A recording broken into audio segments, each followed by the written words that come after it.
เห็นแม่ซิม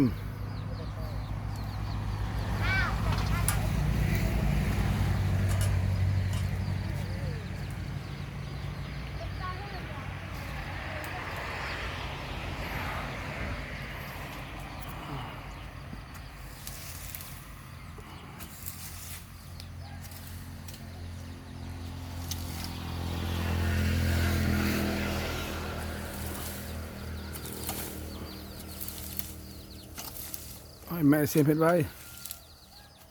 จำเด้อพอจำเมียนซิมเด้อ